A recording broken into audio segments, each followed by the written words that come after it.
La Iglesia Amistad Cristiana presenta la palabra de Dios con el pastor Marlon Cuestas. Vamos a la palabra, Habacuc capítulo 1, por favor. Gloria a Dios. Esta semana tuve la oportunidad de estar en la iglesia Neri de Armenia y hay algo que me llamó la atención. Fíjese, hermanos amados, que en esta iglesia pasa algo curioso. Y es que en esta iglesia muchos jóvenes sirven. Pero en la iglesia a la que fui, así que solo adultos sirven. Pero adultos le digo más de 50 años.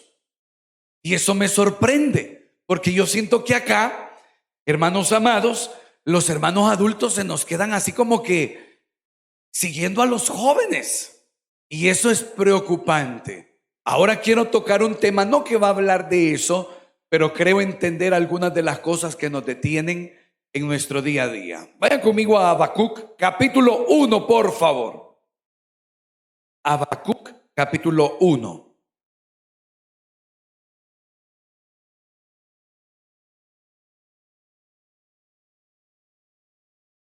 Ayúdenle a la persona que está a su lado, por favor. Gloria a Dios. Capítulo 1. Vamos a ver desde el verso 2. Si lo tiene, dígame amén. Verso 2 dice: como está escrita la palabra, en el nombre del Padre, del Hijo y del Espíritu Santo. Amén. ¿Hasta cuándo, oh Jehová, clamaré y no oirás? Y daré voces a ti a causa de la violencia y no salvarás. ¿Por qué me haces ver iniquidad y haces que vea molestia? Destrucción y violencia están delante de mí, y pleito y contienda se levantan. Por lo cual la ley es debilitada, y el juicio no sale según la verdad.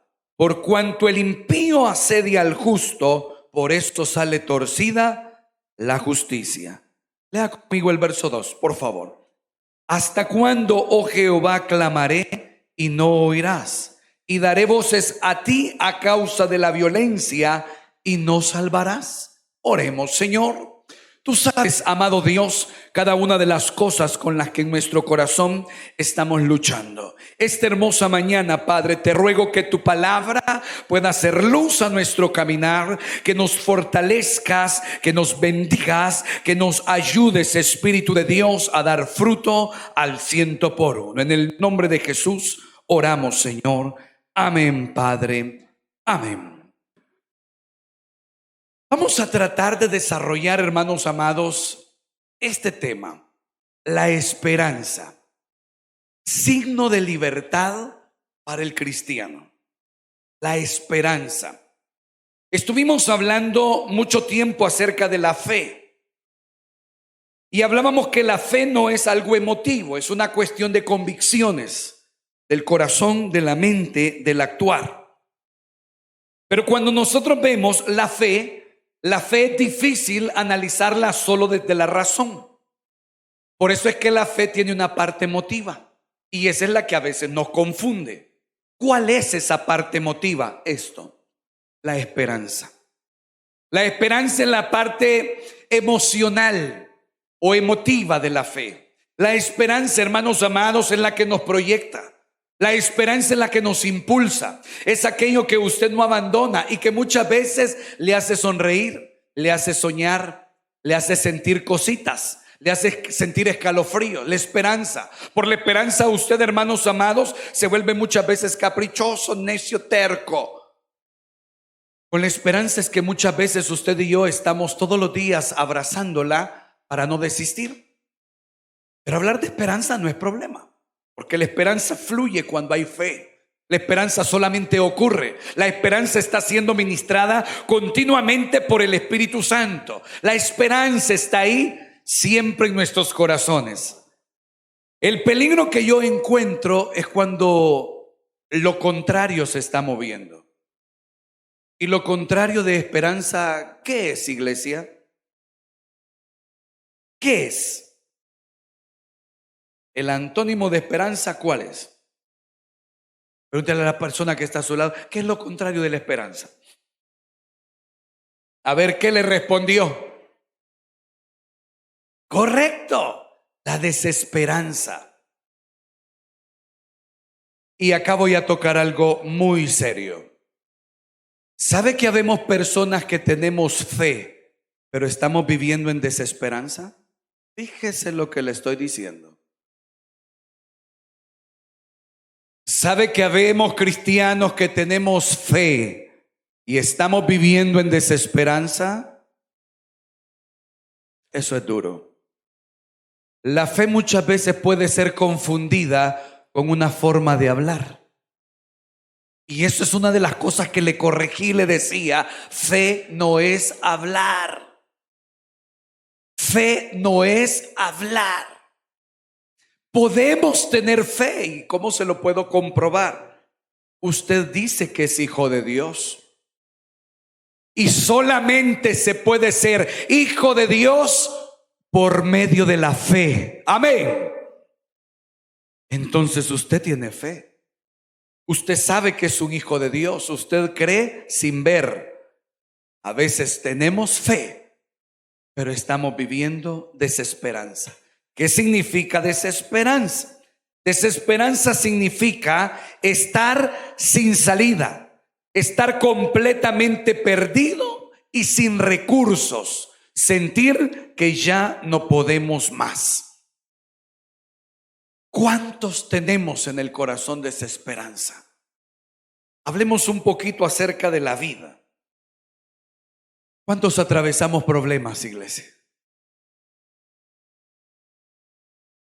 Cuando nosotros estamos atravesando problemas y dificultades, lo primero que empiezan a golpear estos problemas es la esperanza que la fe en Cristo nos ha depositado. Ahora, vea el texto conmigo. Verso 2. ¿Qué es lo que dice? ¿Hasta cuándo, oh Jehová, clamaré y no oirás? ¿De quién estamos hablando en este pasaje? ¿Quién está? Note que en el verso 1 dice de que hay una visión o una profecía.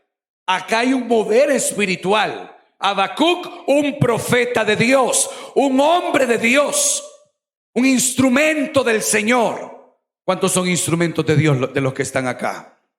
De la persona que está a su lado, tú eres un instrumento de Dios. Cuando vemos a Habacuc, yo me pregunto, ¿y qué le pasó a Habacuc? ¿Qué le pasó a Habacuc acá? ¿Por qué está preguntando esto a Habacuc? ¿Qué ocurre? Entendamos algo. La desesperanza es una lucha para el cristiano. La desesperanza es una lucha para un hijo de Dios. La desesperanza es uno de los retos que nos encontramos cuando la realidad está frente a nuestros ojos. ¿Se recuerda qué es la fe? La fe es la certeza de lo que se espera, la convicción de lo que no se ve. Cuando la desesperanza está golpeando mi vida, cuando yo tengo fe, pero lo que estoy viendo es contrario. Me desespero y yo digo, ¿y cuándo va a pasar algo diferente o voy a tener una respuesta distinta? El día de ayer hablábamos con alguien y hablábamos acerca de las tristezas que en el corazón se tienen. Y una de las cosas que al cristiano se le olvida es que todos los días se debe de luchar. Todos los días se debe de pelear. ¿Qué dijo el apóstol Pablo? Que peleáramos la buena batalla. ¿De qué? De la fe. Pero ¿cómo vamos a pelear la buena batalla de la fe si nosotros no tenemos crisis, adversidades, momentos complicados, enfermedad, situaciones que uno dice ya no hay remedio? ¿Cómo vamos a pelear la batalla de la fe si no hay de verdad batalla? ¿Cuál batalla es entonces? Hace poco tuvimos un gran ejemplo de un buen adorador en el ambiente cristiano. El hermano Melgar, Julio Melgar. Carismático, un hombre de Dios, un hombre lleno de fe, sus cantos hermosos, tenía vida, tenía esa convicción, tenía esa fuerza, ese ímpetu. Pero el cáncer visitó su vida. ¿Y ahora qué íbamos a ver? ¿Un hombre de fe cayendo en desesperanza o un hombre de fe manteniendo firme la esperanza, peleando la batalla de la fe? ¿Cuál fue el ejemplo que recibimos? A mí me impactó uno de los conciertos que organizaron, y él en su estado hasta hablar le costaba, y adoró a Dios como cuando no tenía una pizca de enfermedad. ¿Cuál batalla de fe vamos a pelear si no hay batalla? ¿Cómo vamos a luchar si no hay enemigos con los que vamos a pelear? Jesús, ¿se recuerda que Jesús, hermanos amados, peleó hasta el final? ¿Se recuerda que lo golpearon? ¿Se recuerda que le hicieron cargar la cruz? ¿Se recuerda que le dieron a tomar vinagre? ¿Se recuerda que le insertaron una lanza en su costado? ¿Qué estaba haciendo Jesús?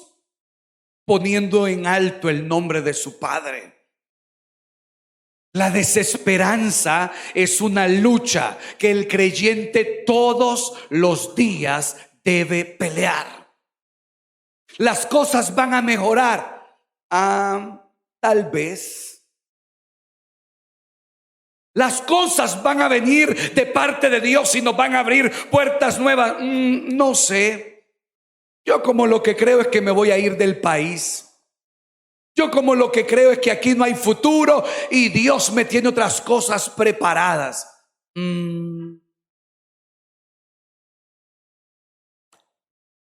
Habacuc, créame, valiente como le está hablando a Dios.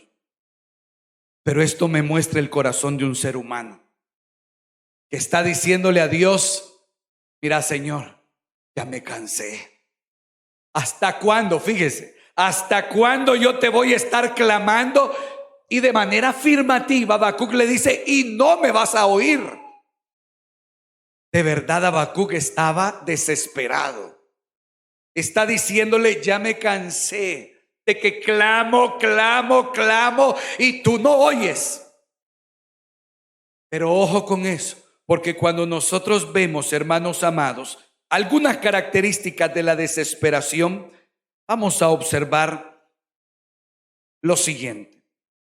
En primer lugar, la desesperanza, así como vemos a Habacuc, procura no solamente volvernos negativos, fíjese bien, sino destruir la fe que nosotros tenemos. Separemos fe y esperanza. La desesperanza viene y lo que procura es derrumbarnos totalmente, derribarnos totalmente, llevarnos al suelo y que ya no quede en nuestro corazón la más mínima convicción de que algo va a ocurrir. El doctor le dijo que su situación es complicada y el enemigo, a través de la desesperanza, quiere que nos quedamos en el suelo y ya no le sigamos creyendo a Dios. Pero yo tengo un Dios que me ha dicho que si le creo aquello que para mí es imposible, para Él sí es posible, iglesia. Entonces mi corazón viene y entiendo que esa lucha no es para dejarme en el suelo, sino para aferrarme más a Dios. No va a tocar mi fe. La quiere tocar la desesperanza, pero no va a tocar mi fe. ¿De qué debo de acordarme? De que mi Dios es un Dios de pactos. Mi Dios es un Dios que no falla. Mi Dios es un Dios que va a cumplir. Hermanos amados, en el tema de la desesperación, y fuertemente vemos hombres de Dios que esta desesperación quería destruir la fe de grandes hombres. David, vaya conmigo al Salmo 22, por favor. Ponga su separador, hermanos, en Habacuc y vaya conmigo a Salmos, capítulo 22, verso 1 y verso 2. Capítulo 22. ¿Lo tiene, iglesia? Escucha el salmista. Dios mío, ¿qué le pregunta? ¿por qué me has desamparado? ¿Por qué estás tan lejos de mi salvación y de las palabras de mi clamor? Dios mío, clamo de día, y otra vez, ¿verdad? El mismo motivo de Habacuc, y no respondes. Y de noche, y no hay para mí reposo. ¿De qué le habla este otro gran siervo de Dios? La desesperanza llega a la vida del cristiano. Duele. Otro gran hombre de Dios. ¿Qué le respondió David cuando fue delante de Saúl, que iba a llevarle comida a los hermanos, y que Saúl lo trató de avergonzar porque no era hombre de guerra? ¿Qué le dijo David? Que cuando llegaba un león, un oso, y quería tomar uno de los corderitos que él estaba cuidando, que con sus propias manos él los destruía. Y aquí, ¿qué ocurrió con ese gran hombre de Dios? ¿Se da cuenta? Veamos otro gran hombre de Dios. Vaya conmigo a 1 de Samuel, capítulo 28. Saúl, cuando inició, hermanos amados, su ministerio, era un siervo enorme, grande de Dios. La envidia no le había invadido. Tenía pleno deseo de honrar y bendecir al Señor. Pero en un momento de guerra, hermanos, él se desesperó. 1 de Samuel, capítulo 28, verso 15. ¿Lo tiene? Verso 15 dice: y Samuel dijo a Saúl: ¿por qué me has inquietado haciéndome venir? Y Saúl respondió: estoy muy angustiado, pues los filisteos pelean contra mí. ¿Y qué dice, iglesia? Y Dios se ha apartado de mí y no me responde más, ni por medio de profetas ni sueños. Por esto te he llamado, para que me declares lo que tengo que hacer. Entonces Samuel dijo: ¿y para qué me preguntas a mí? Si Jehová se ha apartado de ti y es tu enemigo. Jehová te ha hecho como dijo por medio de mí, pues Jehová ha quitado el reino de tu mano y lo ha dado a tu compañero. ¿Qué dice? David. Como tú no obedeciste a la voz de Jehová, ni cumpliste el ardor de su ira contra Amalec, por eso Jehová te ha hecho esto hoy. La contraparte de lo que estamos hablando, la antítesis de lo que estamos hablando. La desesperación llegó a Habacuc, llegó. La desesperación llegó a David, llegó. La desesperación llegó a Saúl, llegó. La diferencia fue: Habacuc la superó, David la superó, Saúl no la superó. La fe que Saúl tenía, la desesperación se la destruyó. Y ojo con este detalle, porque leyendo a Saúl, la palabra de Dios me da a entender algo. La desesperación no puesta en las manos de Dios desagrada al Señor. Y le dice el profeta a Saúl: Dios te dijo que obedecieras. Dios te había dicho cómo ibas a hacer. Dios te había dicho que tenías que esperar. Dios te había dicho que debías tener paciencia. Dios te había dicho que no te movieras. Dios te había dicho que no actuaras imprudentemente. Pero no lo hiciste. Si le preguntamos a Saúl: ¿por qué actuaste, Saúl? Él tenía toda una respuesta.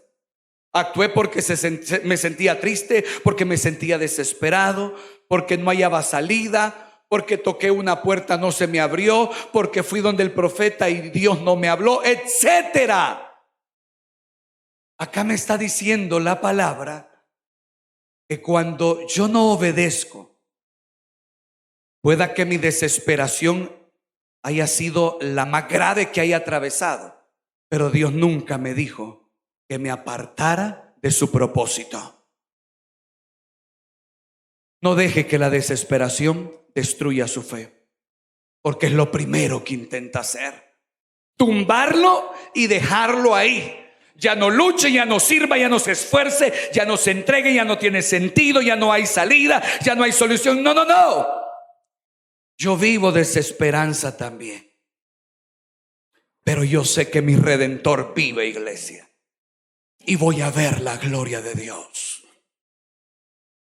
Yo sé que usted vive desesperanza, pero eso no nos va a detener en medio de este camino que hemos tomado, y sabemos que vamos tomando la mano del Señor también, iglesia amada. No nos detengamos, porque la desesperación muchas veces intenta colocar dolor.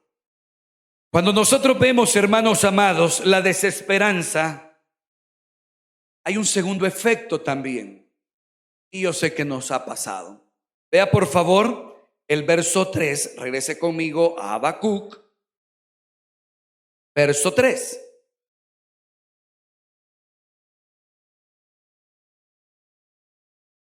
Fíjese bien. Verso 3 dice, después de la pregunta: destrucción y violencia están delante de mí. ¿Qué sigue diciendo? Pleito y contienda se levantan. Note que Habacuc, hermanos, es un profeta para el pueblo del Señor. Y Habacuc viene como un emisario, como alguien que trae la palabra de Dios.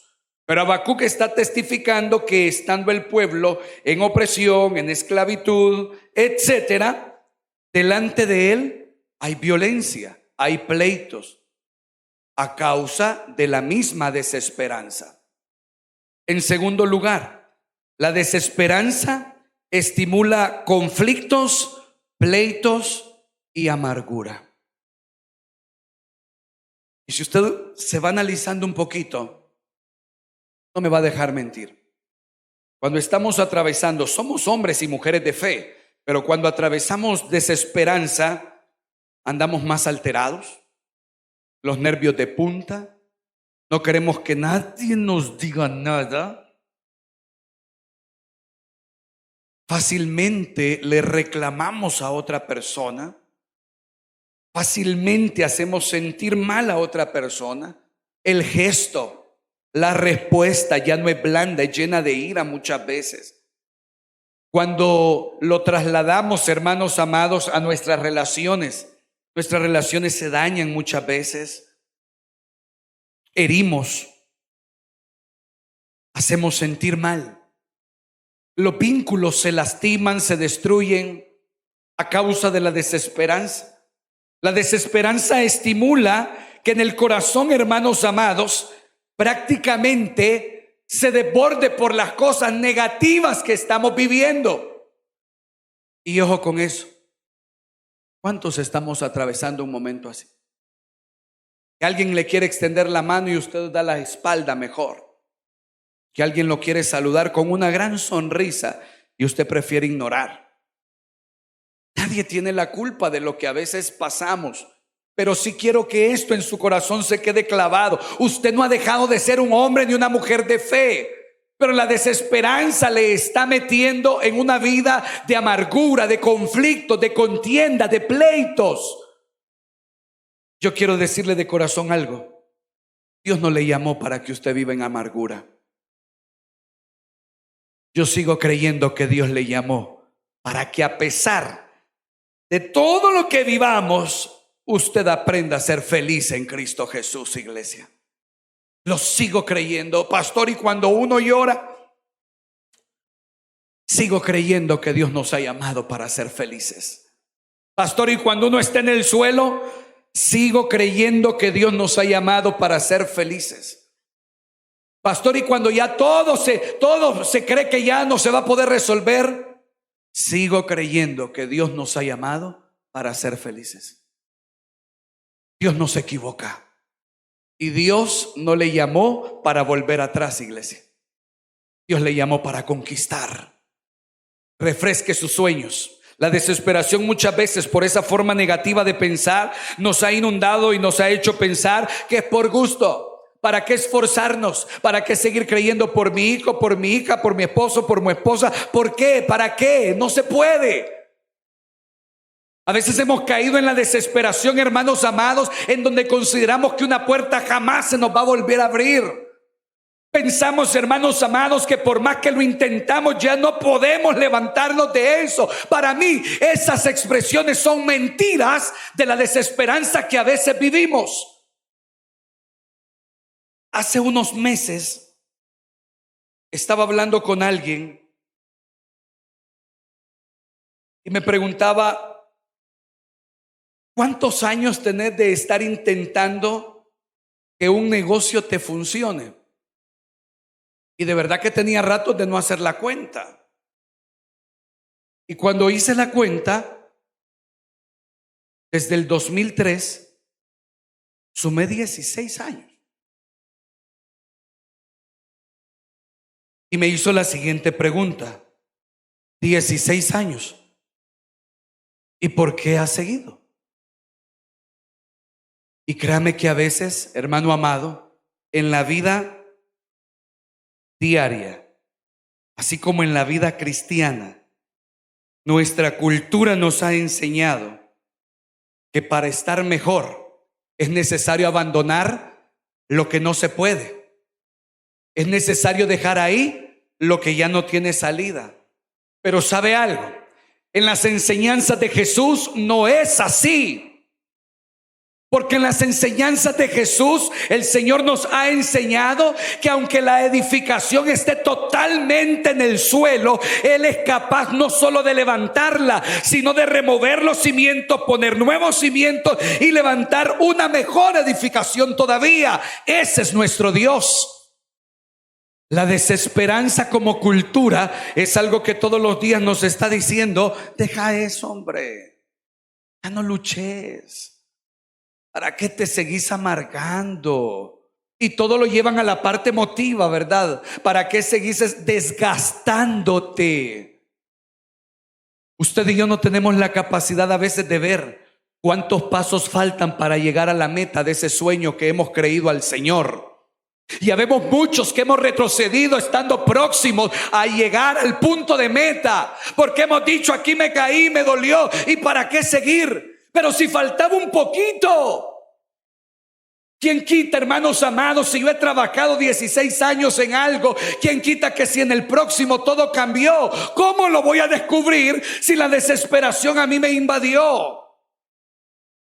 Yo puedo tomar cualquier acción, pero al final me daré cuenta que lo que me está invadiendo es la desesperanza nada más. ¡Cuidado! Recuerdo que en una ocasión, hermanos, y créame que son de las cosas que hay gente que a mí me cuestiona. Hubo un tiempo que mis papás se molestaron conmigo porque yo no quise irme con ellos. Mi hermano tampoco. No teníamos, hermanos amados, una situación económica grande y aún no la tenemos. Mi padre vino hace poco y una de las cosas que me dijo es: si me hubieras hecho caso cuando yo quería que se fueran. Y esas palabras son eco. Porque yo digo, quizá, ¿verdad? ¿Quién sabe, verdad? ¿Me explico? Pero ¿cuál fue la decisión? Estar en pie de lucha, atender el llamado, creerle a Dios, saber que Él está ahí. ¿Qué es lo que muchas veces nos propone nuestro entorno? Lo más fácil. Lo más fácil. Deja las cosas, huí. O no huí, porque no hablemos así. Es prometedor. Hay un mejor futuro, más oportunidades, más crecimiento, más aquí, más allá, más esto, más lo otro, etcétera. ¡Qué bonito! Pero a mí lo único que me mueve es la desesperanza cuando voy fuera del propósito de Dios. No es esas cosas prometedoras. ¿Sabe por qué se lo digo? Si yo me hubiera ido, entonces Dios se equivocó conmigo, porque nunca me hubiera hecho tantas promesas para vivir en El Salvador. Dios se equivocó entonces. Quizás Dios se atrasó un poquito en el tiempo y las promesas que me dio para El Salvador, quizás Él tuvo que haberse imaginado que iba a estar en otro lugar, pero se le pasó por alto al Señor quizá. Yo le tuve miedo a eso. Tener promesas de Dios y no habérselas cumplido. La desesperación muchas veces puede llegar cuando usted ha tenido una oportunidad y ha querido ser fiel. Pero ¿sabe algo? Cuando usted camina en obediencia, pueda que haya a su alrededor muchas cosas difíciles, pero usted tiene en paz el corazón. Y eso, nada lo puede cambiar. Estar en paz con Dios es una de las mejores cosas. La desesperación quiere tocar eso. Muévase. ¿Qué le pasó a Saúl? Llamó al profeta y le dijo: nadie me oye, Dios no me oye, Dios no está conmigo, Dios, ya no tengo la bendición de Dios. Claro, Saúl, le dijo Samuel, es que vos hiciste lo que no te dijo. ¿Y para qué me mandás a llamar a mí si sabes que Dios es tu enemigo? Le dijo todavía. Yo creo que aquí fue cruel Samuel. Sí, aquí fue cruel, porque Saúl estaba desesperado. Y viene el profeta y le dice: mira, ¿y por qué me mandás a llamar a mí si sabes que Dios es enemigo tuyo? ¿Qué? No terminó de rematar el profeta Saúl. Pero ¿qué ocurre? Cuando nos movemos fuera de la guianza de Dios, eso duele. Terminemos, por favor, hermanos amados. Gloria a Dios.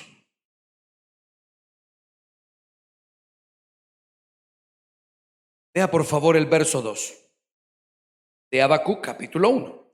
Habacuc capítulo 1 verso 2 decía la pregunta: ¿hasta cuándo, oh Jehová, clamaré y no oirás? Eso lo vimos, ¿verdad? Y la siguiente parte es: y daré voces a ti a causa de la violencia y no salvarás. En último lugar, y esto es algo que sí deseo que en el corazón el Señor nos ayude, la desesperanza siempre va a buscar que culpemos a Dios de lo que estamos pasando. Cuidado. La desesperación es cruel porque está tocando nuestra fe. Es lo que yo le digo: usted tiene fe. Ahorita está desesperado, ya no hay qué hacer, siente que no hay salida. Eso es normal para un hijo de Dios. Estar así no significa que no tengamos fe, porque podemos estar en desesperanza y somos hombres y mujeres de fe porque seguimos creyendo que somos hijos de Dios. Amén. Perfecto. Pero viene la desesperación y empieza muchas veces a colocar esos golpes a esa fe que tenemos, porque nos quiere derrumbar totalmente.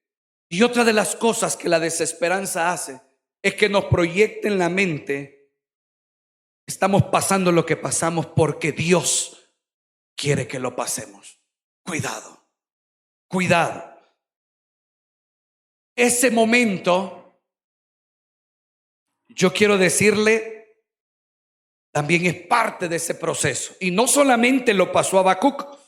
Vaya conmigo a Job, por favor, capítulo 9. Job, capítulo 9. Vuelva a dejar su separador en Habacuc y vámonos a Job. Job, capítulo 9. Gloria a Dios. Job, capítulo 9, verso 17. ¿Lo tiene?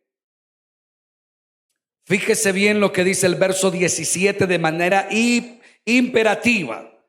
¿Por qué me ha quebrantado con tempestad y ha aumentado mis heridas sin causa? Dios Job exponiendo su dolor, que lo que está atravesando es porque Dios se lo está provocando. Job está derrumbado y usted conoce la historia de Job.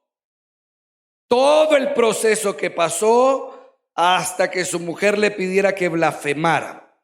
Todo. Perdió hijos, perdió ganado, perdió haciendas, perdió todo. Quedó como un harapiento, rascándose con ceniza las llagas que se le hacían. Realmente como un maldito de Dios. Así. Cuando leo este pasaje, note que la desesperanza en el corazón a veces proyecta que Dios nos está causando ese dolor. ¿Por qué me fue mal en esto, Señor? ¿Por qué lo permitiste que me fuera mal permitiste que esto ocurriera? ¿Por qué permitiste que esto no se arreglara? ¿Por qué, Señor? No, no, no. Dios no tiene la culpa. ¿Estamos ahí? En retrospectiva, ¿quién pidió tocar a Job? ¿Dios? ¿Satanás? ¿Sabe algo? Dios nunca nos va a dar mal. Nunca. Él es nuestro Padre. ¿Sabe qué dijo Jesús refiriéndose a los padres? Si ustedes son malos y le pueden dar buenas dádivas a sus hijos, ¿sabe qué dijo Jesús? ¿Cuánto más vuestro Padre que está en los cielos? Y él añadió algo especial. Si le piden al Espíritu Santo, Él se lo da. Qué glorioso, ¿verdad? Darnos el Espíritu Santo no significaba un chasquido de dedos y ¡ruah! Ahí está el viento del Señor. No.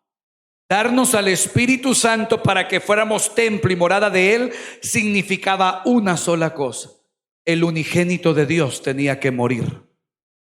Y ante la muerte del Jesucristo, el Espíritu sería ministrado a toda persona que recibiera a Jesús como Señor y Salvador. No era un chasquido. Que se nos haya dado el Espíritu a nosotros, ¿sabe para qué es?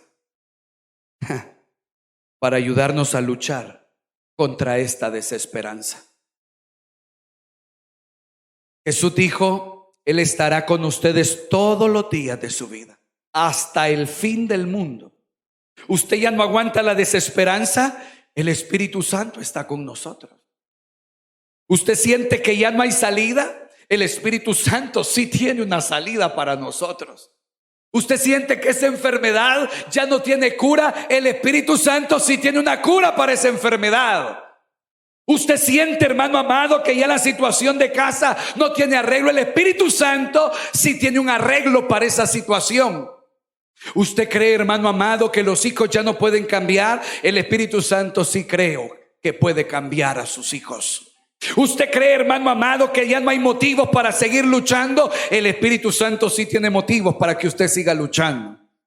Usted cree, hermano amado, que ya es tiempo de apartarse, el Espíritu Santo no cree que sea tiempo de apartarse. El Espíritu Santo creo que le está moviendo dinámicamente a que usted haga y cumpla el propósito de Dios.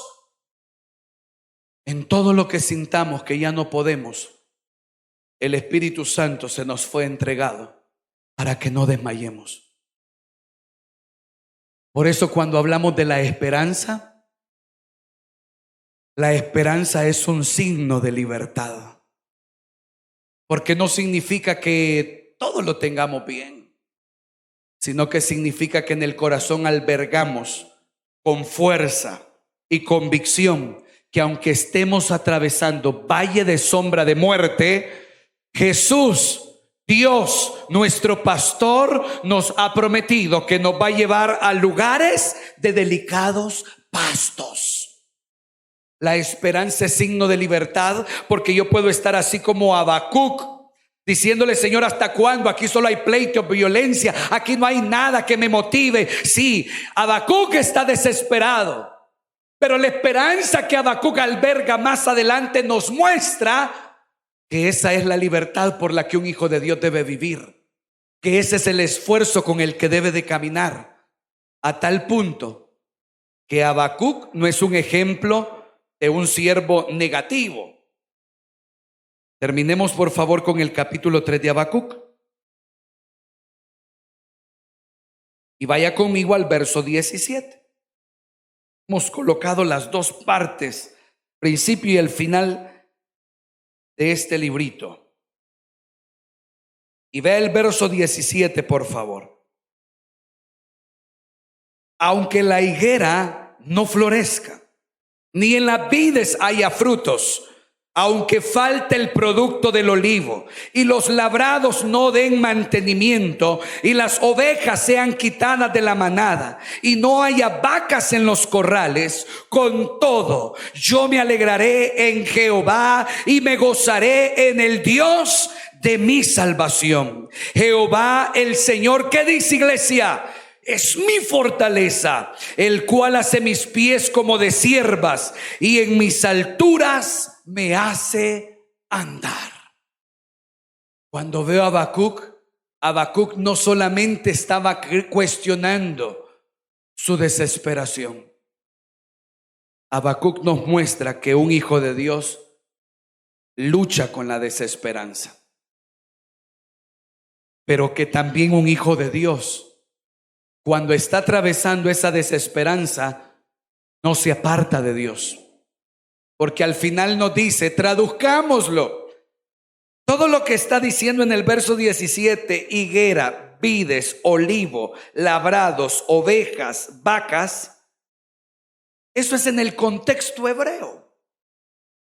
Nosotros podemos colocarle, aunque los frijoles se nos sean difíciles conseguirlos para sobrevivir, aunque el salario mínimo se nos esté negando para salir adelante, aunque no nos quieran recompensar el esfuerzo que con nuestras manos hacemos en nuestras áreas de trabajo, aunque con injusticia nos traten, aunque no nos den oportunidades para ascender, aunque se nos cierren puertas educativas, aunque estemos en un sistema corrupto, el verso 18, con todo y eso que yo estoy viviendo, yo me voy a alegrar en ti, Señor, y voy a reconocer que tú eres el Dios de mi salvación, y voy a reconocer que eres tú quien me da la fuerza.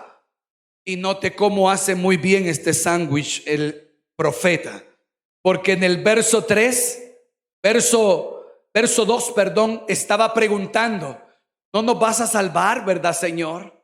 Ya me cansé. Pero en la parte final está declarando, tú eres el Dios que me salva, tú eres el Dios que me ayuda, tú eres el Dios que me va a dar la salida. ¿Cómo concluyo entonces? La desesperación es normal en un hijo de Dios.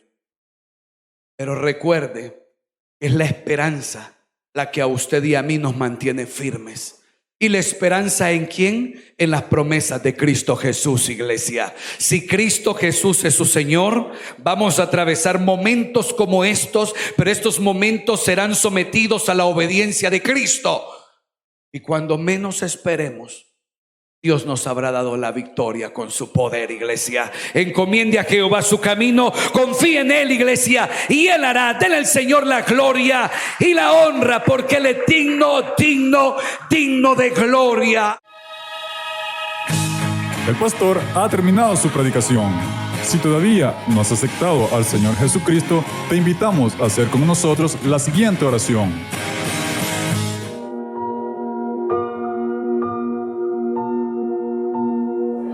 Dios mío, reconozco que soy pecador y me arrepiento de todos mis pecados. Creo en mi corazón que Cristo es el Señor y que es tu Hijo amado. Reconozco que Cristo murió por mis pecados y que tú le resucitaste de entre los muertos. Yo abro las puertas de mi corazón y te recibo como mi Señor y Salvador. Amén.